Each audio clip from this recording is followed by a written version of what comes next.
कुछ बीमारी है और कुछ रिपीट की समस्या है।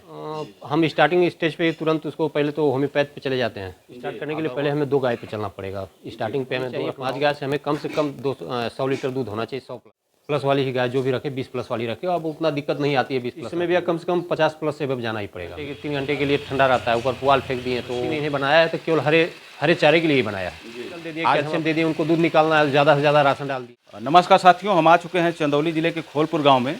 और इसके पहले भी मैंने इनका एक वीडियो बनाया था, आप लोग देखे भी होंगे। काफ़ी ज्ञानवर्धक जानकारियां इन्होंने दी थी और आज फिर इन पे चर्चा करेंगे। और यहाँ आए हैं कि इस समय फार्म की क्या स्थिति है, क्योंकि डेयरी फार्मिंग एक ऐसा बिजनेस है जिसमें उतार चढ़ाव लगा रहता है। तो अभी क्या स्थिति है उसके बारे में जानेंगे। गर्मियों में कैसे अपने पशुओं को सही ढंग से रखा जाए, कैसे उनकी देखभाल की जाए, उसके बारे में भी चर्चाएं करेंगे। और किस तरह से हम, अगर कोई नया पशुपालक 5 गायों का डेयरी फार्म खोलना चाहता है तो किस तरह से और कितनी गायों से शुरुआत करें ताकि उसका फार्म सक्सेस हो और प्रॉफिटेबल हो। तो आइए इस युवा पशुपालक से बात करते हैं, इनके जर्नी के बारे में जानते हैं। उससे पहले कहेंगे कि नए व्यूअर्स से रिक्वेस्ट है कि चैनल को सब्सक्राइब करते हैं, वीडियो को लाइक करना ना भूलें दोस्तों। वीडियो स्किप करके ना देखें, जिससे कि बहुत सी महत्वपूर्ण जानकारियाँ आप लोगों से छूट जाती है। तो पूरा वीडियो देखिए और आइए इस युवा पशुपालक से चर्चा करते हैं। नमस्कार सर, एक छोटा सा परिचय बता दीजिए। नमस्कार, मैं बाबूराम यादव, ग्राम फोनपुर सिवाने। कब से सर ये डेयरी फार्म का काम कर रहे हैं आप? ये हो गया सर करीब 2 साल।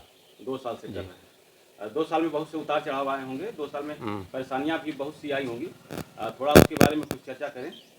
2 साल में परेशानियाँ तो बहुत आती रहती हैं, जाती रहती हैं। इसमें पशु हैं, कुछ बीमारी है और कुछ रिपीट की समस्या है। जी जी। यही सब रहता है और तो किस कोई तरह खास की बीमारियों का सामना आपको करना पड़ा? अभी तक तो जब से हम चला रहे हैं कोई खास बीमारी हमारे यहाँ नहीं रही है। बस कभी कभी जी। थनैला की रहती है कुछ, और उसके बाद एक रिपीट की समस्या यही है।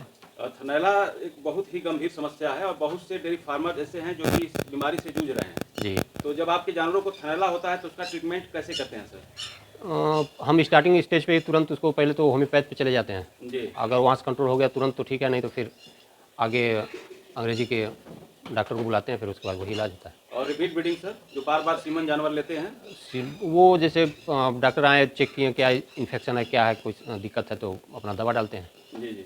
और नहीं तो फिर एक होम्योपैथ की दवा आती है, वही देते हैं, उससे उनका साफ हो जाता है। तो काम कर गया तो कर गया। अगर कोई नया पशुपालक है और वो 5 गायों का एक फार्म, छोटा सा फार्म बना के अपना जीविकोपार्जन करना चाहता है जी, तो किस प्रकार से डेयरी फार्म की शुरुआत करे? 5 गायों का फार्म किस तरह से शुरुआत करे ताकि उसका फार्म प्रॉफिट में रहे, लॉस ना हो? 5 गायों को स्टार्ट करने के लिए पहले हमें 2 गाय पे चलना पड़ेगा। स्टार्टिंग पे हमें 2 रखना होगा, फिर उसके बाद 3 महीने 4 महीने बाद जब ये थोड़ा सा डाउन हो रही हैं दोनों, तब उसके बाद हमें 2 या 1 डालना होगा।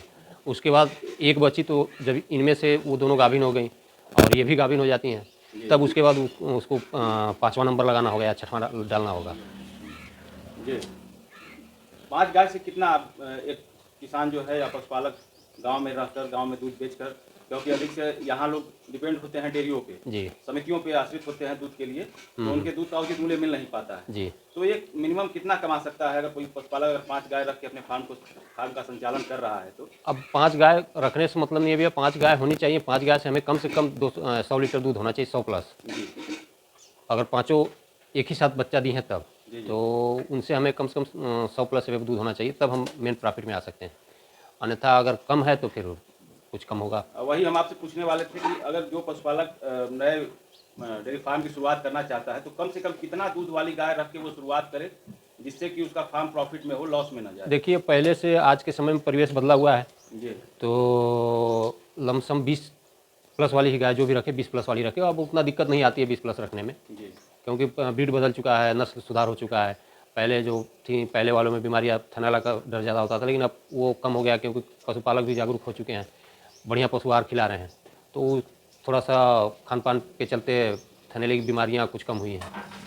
20 लीटर की गाय अगर कोई पशुपालक खरीदना चाहे सर तो कम से कम कितने में मिल जाएगी? इस समय भी कम से कम 50 प्लस से अब जाना ही पड़ेगा हमें। 50 प्लस में ही 20 लीटर वाली हमारे गाय मिलेगी? लोकल के क्षेत्र में 50 प्लस के अब जाना ही और पड़ेगा। नए गाय खरीदते समय सर किन किन बातों का ध्यान देना चाहिए? जो नया पशुपालक है कहीं ना कहीं वो जाता है गाय खरीदने के लिए, ठगी का शिकार हो जाता है जी। तो वो गाय खरीदते समय किन किन बातों का ध्यान दे जिससे कि वो ठगी का शिकार ना हो? देखिए सर, गाय खरीदने में हमें बहुत सी चीज़ों का ध्यान देना पड़ता है। उनका कॉम्पैक्ट थन होना चाहिए, जी। तो उससे हम थनैले से बचेंगे। उसके बाद उनके शरीर की बनावट और उनके दूध की नस जो होती है नीचे जी जी वो बढ़िया होनी चाहिए, और पशु का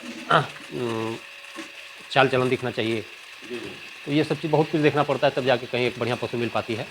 जी। और किस लैक्टेशिया की गाय खरीदे ताकि वो लंबे समय तक उसका दूध निकाल सके? डेयरी के लिए भी हमें कम से कम फर्स्ट या सेकंड यही चाहिए, जी। और लास्ट हमें थर्ड लैक्टेशन के बाद।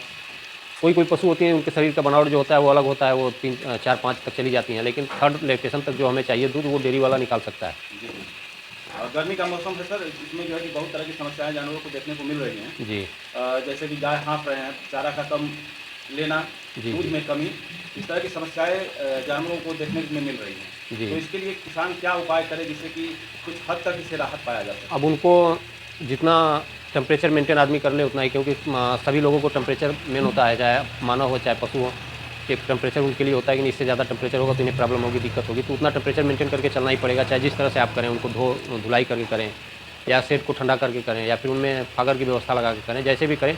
लेकिन पशु के बढ़िया टेम्परेचर, बढ़िया माहौल पे जितना ही वो आराम करेंगे, जितना ही बढ़िया से उनका रख रखाव रहेगा, तब जाके हमें दूध का उत्पादन मिल पाएगा बढ़िया। टेम्परेचर को सर मेंटेन करने के लिए क्या क्या करना होगा, किस तरह की व्यवस्थाएं हमें देनी होगी ताकि जानवर को राहत मिले? टेम्परेचर मेंटेन करने के लिए देखिए, जैसे हमारा शेड है तो ये नीचे है, ये पोल्ट्री फार्म के लिए बना हुआ था, तो इसके ऊपर स्प्रिंकलर लगाए हुए हैं हम। जी एक आध घंटे चल जाता है तो वो 3 घंटे के लिए ठंडा रहता है। ऊपर पुआल फेंक दिए तो टेम्परेचर मेंटेन रहता है ऊपर से, जी जी हीट नहीं करेगा। इसके बाद फिर पशुओं को धोना, दिन में 2 बार आप धुलाई करिए। बड़ी पशु हैं, जैसे ज़्यादा दूध देने वाली गाय हैं तो उनको गर्मी ज़्यादा सताएगी, जी तो उनका सुबह में धुलाई किए, फिर शाम को दूध दूहने से पहले अगर आप धुलाई करते हैं तो जितना रिलैक्स रहेगी उतना बढ़िया दूध देगी। जी जी।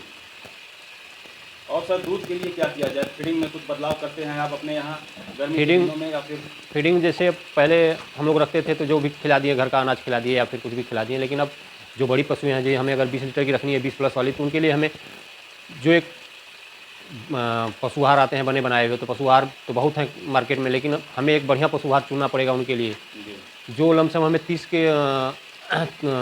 रुपये किलो से ऊपर ही पड़ेगा, 30-32 रुपये पड़ेगा ही वो, जी जी। तब जाके हम सक्सेस हो सकते हैं डेयरी में, अन्यथा नहीं हो पाएंगे उसमें।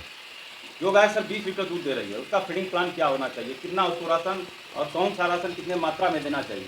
फीडिंग प्लान राशन में देखिए, जैसे अपने खिलाने के ऊपर है, कोई घर का मक्का खिलाता है, घर का दरुआ खिलाता है, गेहूं का दरुआ अनाज खिलाता है, उसके बाद सरसों की खली है, चोकर चुनी हुआ, ये सब मिला के आप दे रहे हैं। उसके बाद एक्स्ट्रा आपको मिनरल मिक्सचर ये सब देना पड़ेगा। जो मार्केट में बढ़िया पशु आहार बन के आ रहे हैं तो उसमें ट्रेस मिनरल और बाईपास फैट, ये सब वो कंपनी जो होती है प्रोटीन का अपना जो चयन करके बना के रखती हैं, वही रहता है, उसी के अनुपात में आदमी चलता है लेके। जी जी तो हमें बढ़िया करने के लिए उसके बाद अगर 20 प्लस वाली पशु है तो उसको 100 ग्राम मिनरल मिक्सचर तो देना ही पड़ेगा। और इस गर्मी के समय में हमें कम से कम 100 ml उसको कैल्शियम देना कि आप पाउडर के रूप में उसको उपलब्ध कराएं, या फिर जो जानवर लिक्विड। प्रेग्नेंट है गाभिन है उसको भी कैल्शियम दिया जा सकता है? नहीं, प्रेग्नेंट पशु को तो सर जब दूध नहीं दे रही है तो हमको कैल्शियम नहीं देना चाहिए उसको। जी जी। और हरे चारे का क्या व्यवस्था है आपके फार्म पर? हरे चारे की व्यवस्था भी चरी लगा दिया है, एक बीघे में लगी हुई है। अभी उसको कटने में समय लगेगा, 10 से 15 दिन समय लगेगा। हरे चारे का क्या रोल होता है सर डेयरी फार्मिंग में? हरे चारा का क्या महत्व है? क्या हरे चारे के बिना भी डेयरी फार्मिंग पॉसिबल है या नहीं? नहीं, देखिए सर, कहने के लिए तो हम बिना हरे चारे का भी चला सकते हैं, लेकिन पॉसिबल नहीं हो सकता है, जी जी क्योंकि ये जो पशु बनाए गए हैं प्रकृति ने इन्हें बनाया है तो केवल हरे चारे के लिए ही बनाया है। जी आज हम अपने सुविधा अनुसार इनको बांध के रखे हुए हैं, सूखा भूसा डाल दिए या फिर सूखा चारा डाल दिए, लेकिन ये हरे चारे के लिए बने हैं, घूम के घास चरने के लिए बने हैं। हरे चारे के लिए इनको होता है, जितना ही हरा चारा इनको मिलेगा उतना ही स्वस्थ रहेंगी, उतना बीमारी से दूर रहेंगी। जी। हरा चारा के बिना डेयरी फार्मिंग पॉसिबल नहीं है। जी, अब बहुत से फार्मों पे हम विजिट करते हैं, जैसे जो शहर के फार्म होते हैं वहाँ बिल्कुल हरा चारा उपलब्ध नहीं हो पाता है। जी। तो बिना हरा चारे की कौन कौन सी समस्याएं जानवरों को देखने को? देखिए, बिना हरे चारे का जो शहर के डेयरी फार्मर होते हैं वो तो उनको दूध से मतलब होता है, दूध से प्रॉफिट लेना होता है। जी जी वो उनके यहाँ आप जाएंगे तो 100 में हमें लगता है कम से कम 70 से 80 लोग केवल दूध पे फोकस रहता है उनका। जी तो वो 6 महीने 8 महीने उनसे दूध निकालें, उसके बाद जब वो दूध पे कम होती हैं तो वो क्या करते हैं कि उनको गाय को हटा देते हैं, फिर दूसरी नई गाय डाल देते हैं। जी जी तो उनके यहाँ क्या होता है, मिनरल दे दिए, कैल्शियम दे दिए, उनको दूध निकालना है, ज़्यादा से ज़्यादा राशन डाल दिए, जी और उसके बाद 8 महीना रखे, उसके बाद पशु को निकाल दिए। जी तो उनको विशेष है नहीं। हमें एक पशु को जो गांव में रखा हुआ है या फिर डेयरी के लिए रखा हुआ है, बढ़िया पालन कर रहा है, तो उसको तो कम से कम उसको रखना पड़ेगा 3 लैक्टेशन तो मानिक चलिए रखना है। जी जी बिल्कुल। तो उसको हमें सारी व्यवस्था दे के रखनी होगी। ये तो है नहीं चलो यार इसको हटा के फिर दूसरा डाल देना है, तो उसके लिए हमें हरे चारे पे डिपेंड होना ही पड़ेगा। अभी आपके पास सर कितने जानवर हैं टोटल? छोटे इस समय छोटे बड़े मिला के सर करीब 9 पशु हैं हमारे 9 पास। पशु हैं। तो अभी क्या इनका आप देख रहे हैं, बहुत से जानवर आपके ड्राई हो चुके हैं जी। तो कब से ये फिर अपना डिलीवरी देंगे? ये कब से फिर 2 महीने से चालू हो जाएंगे सब, जुलाई से बच्चा देना चालू होंगे, उसके बाद जनवरी लास्ट है। तो अभी क्या इनके दूध से इनका मैनेजमेंट हो जा रहा है? हाँ, इस समय फिलहाल हमारी 4 पशु लग रही हैं सब। कोई उसमें 4 महीने की गाभिन है, कोई 7 महीना पूरा हो चुका है जी।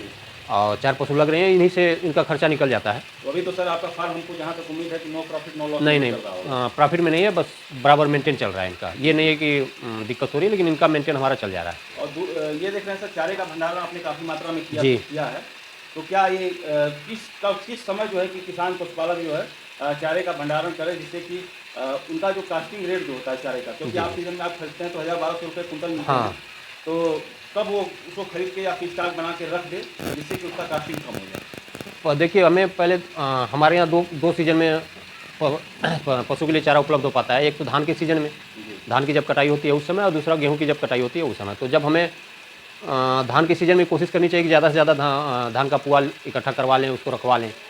तो धान का पुआल जो है उसको आप बाहर भी रख सकते हैं। उसके बाद जब गेहूँ की कटाई हो जाए, भूसा इकट्ठा एकत्रित करवा के उसको उसी समय स्टॉक आप लगा दीजिए। अगर आपके पास जगह है तो आप रखवा लीजिए, नहीं तो फिलहाल बाहर में ही व्यवस्था बना के उसको रखिए, और बरसात से पहले उसको व्यवस्थित करके एक बढ़िया स्टॉक बना के रख दीजिए कि उसमें नुकसान ना हो हमें। तो इससे हम बच सकते हैं, क्योंकि स्टार्टिंग में जब रहता है तो सस्ता मिल जाता है, करीब वही 500 से 600 रुपये कुंटल रहता है, और बाद में वही चारा हमें 1000-1200 खरीदना पड़ेगा। अभी फीड में सर अपने जानवरों को आप क्या दे रहे हैं? इस समय फीड में हमें वही सर कपिला का एक SPF आता है प्रोडक्ट, वही खिलाते हैं पशु आहार में। जी। और उसके साथ कुछ देते हैं? और उसके साथ में कोई कुछ नहीं देते हैं, केवल वही पशु आहार ही देते हैं। फिलहाल पशु आहार जी। देते हैं। बहुत से शिकायत होती है पशुपालकों की, जो ये कंपनियां फीड बना रही हैं उसको यूरिया की मात्रा बहुत ज़्यादा हो रही है, और जिसके चलते जानवर जो है उसमें बार रिपीट ब्रीडिंग की समस्याएं जैसी समस्या आ रही है। तो इसलिए आपकी क्या विचार है? देखिए वो पशु आहार के ऊपर निर्भर होता है। अब जैसे पशु आहार क्या है, कैसा है, उसमें यूरिया कौन से दूध के लिए कितना डाल देते हैं लोग। जी। तो जो कम रेट में पड़ेगा 1200-1300, पहले हमारे बुजुर्ग भी कह के चले गए हैं कि ये कहावत है, सस्ता रोए बार बार, महंगा रोए एक बार। तो सस्ता प्रोडक्ट जो होता है उसमें कंपनी को भी वो अपना भी प्रॉफिट रखेगी, और उसके बाद मार्केट में भी उसको देना है। तो उसके हिसाब से हमें यही समझ में आता है कि सस्ता वाले में दिक्कत होती है। तो दूध के लिए वो यूरिया डालेंगे तो आपके पास दूध ज़्यादा निकालेगी, तो दूध निकालेगी तो उसका शरीर मेंटेन घटता चला जाएगा। इसके पहले सर आप पोल्ट्री फार्म भी चला चुके हैं? जी। और डेयरी फार्म भी चला रहे हैं? जी। 2 साल लगभग आपने इसमें भी समय दे दिया है डेयरी फार्मिंग में, और काफ़ी दिनों तक पोल्ट्री फार्म भी चलाया जी। तो दोनों में अगर हम कंपेयर करते हैं तो कौन सा बिजनेस जो है प्रॉफिटेबल है, या कौन सा कम मेहनत वाला बिजनेस है, उसमें प्रॉफिट ज़्यादा है? दोनों देखिए, प्रॉफिट और लॉस दोनों में ये तो लगा हुआ है, जी। और हमें समझ में आता है दोनों सेम है। दोनों सेम? हाँ, बस पशु में है तो इसमें क्या है कि हमें सुबह शाम में आप कहीं आ जा नहीं सकते हैं, और पोल्ट्री में है क्या कि आप जो काम करने दिन में तो शाम को अपना कहीं चले आए। उसमें आप यही है कि आप पोल्ट्री में कहीं जा सकते हैं, और इसमें सुबह शाम का आपका कहीं भी आप रहेंगे, शाम को आपको भाग के आना पड़ेगा, और सुबह आप कहीं जा नहीं सकते, शाम को आप कहीं जा नहीं सकते। नए युवा पशुपालकों के लिए आप क्या सलाह देना चाहते हैं, जो कि डेयरी सेक्टर में आना चाहते हैं, या फिर बाहर जाके जो 10,000-15,000 की नौकरी कर रहे हैं, तो उनके लिए आप अपने तरफ से क्या राय देना चाहते हैं? नए पशुपालक जो इसमें आना चाहते हैं, जो नए युवा हैं, तो अगर उनके पास बढ़िया डिग्री है, बढ़िया अगर है, बाहर में उनको बढ़िया सैलरी मिल रही है, तो फिर इस लाइन में नहीं आना चाहिए उनको। अगर उनके पास योग्यता उस ढंग की नहीं है, जाके बाहर में हमें मजदूरी लेबर ही करना है, तो उससे बढ़िया है कि हम अगर 5 पशु 6 पशु 8 पशु धीरे धीरे, तो एक अपना है, इसमें अगर गाय एक बच्चिया दे दी, भैंस है तो एक बच्चा दे दी, उससे अगर हम तैयार कर रहे हैं तो 2 साल समय लमसम लगता है। गाय में 2 साल समय लगता है, बच्चे पे आ जाएगी, और भैंस में वही मान चलिए कम से कम 3 साल के लमसम लगता है, तो वो भी बच्चे पे आ जाएगी। तो वो एक प्रॉफिट वो अपना देते जाएगी। इसमें समय लगता है, जितना आप समय देंगे ये आगे चल के प्रॉफिट का होता है, लेकिन तुरंत तत्काल में कोई चाहे कि नहीं तत्काल में इससे प्रॉफिट ले ले तो संभव नहीं है। बहुत बहुत धन्यवाद सर, आपने इतना कीमती जो हमारे दर्शकों के लिए दिया, आपका बहुत बहुत धन्यवाद।